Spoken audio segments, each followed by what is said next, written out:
6:03 on this Thursday, February the 27th. We've got 52 degrees in Washington, passing showers today, high in the upper 60s.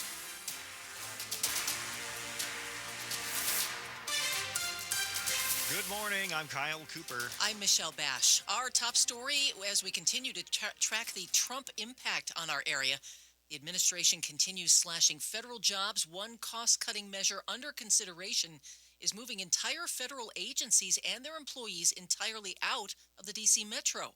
A memo issued yesterday focuses on eliminating positions on a large scale.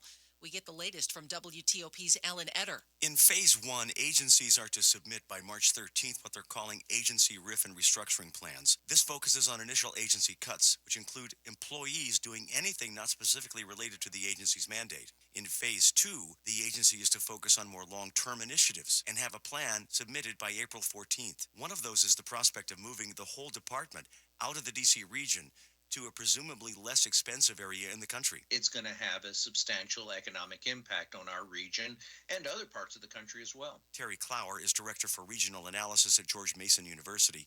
He says all of these moves, if enacted, will force the D.C. area to diversify and become less dependent on the government. Alan Etter, WTOP News. We are just weeks away from the nation's capital being transformed into a sea of pink and white. The National Park Service is expected to predict this morning when the tidal basin cherry blossoms are most likely to reach peak bloom. The reveal starts at 10 a.m. and WTOP, of course, will be there. Once we know the dates, we'll let you know here and online at WTOP.com. As we've been telling you, some National Park Service employees are being laid off by the Trump administration, and we're waiting to see whether that will have any impact on the upkeep of D.C.'s famous cherry trees. This year's National Cherry Blossom Festival runs from March 20th until April 13th. D.C. officials say a new program designed to lower traffic crashes will target two very busy roads that drivers, businesses, and customers say are extremely dangerous. WTOP's Dan Ronan reports. New York Avenue Northeast is one of the busiest corridors in the city, connecting to Highway 50 into Maryland.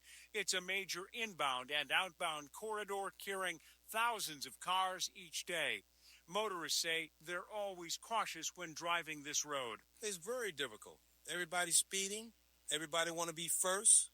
Yanni Tupou is the general manager of a new business on New York Avenue. Number one feedback that we get constantly from our guests is that they've struggled to get into the venue because of traffic or parking or congestion or whatever it might be. The other road targeted for increased enforcement for the next 60 days is South Capitol Street from Southern Avenue to MLK, east of the Anacostia River. In Northeast D.C., along New York Avenue, Dan Ronan, WTOP News. All right, from the roadways to the airports, a record number of passengers flew in and out of Dulles Airport last year. The total of 27.25 million beat the previous record of 27.05 million set back in 2005. Dulles also set a record last year for the number of passengers flying internationally. The airport added 17 new routes last year.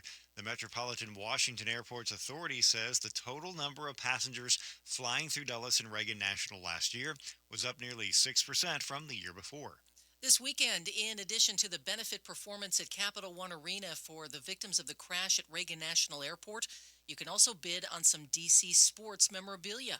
Proceeds of the auction will go to the Monumental Sports and Entertainment Foundation's Legacy on Ice program.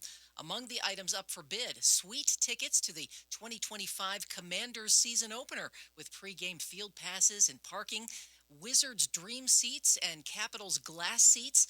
Also special memorabilia signed by D.C. sports stars, including Alex Ovechkin, Jaden Daniels, and C.J. Abrams. We'll talk about it with Monumental Sports CEO Ted Leonsis live tomorrow morning at 9:30.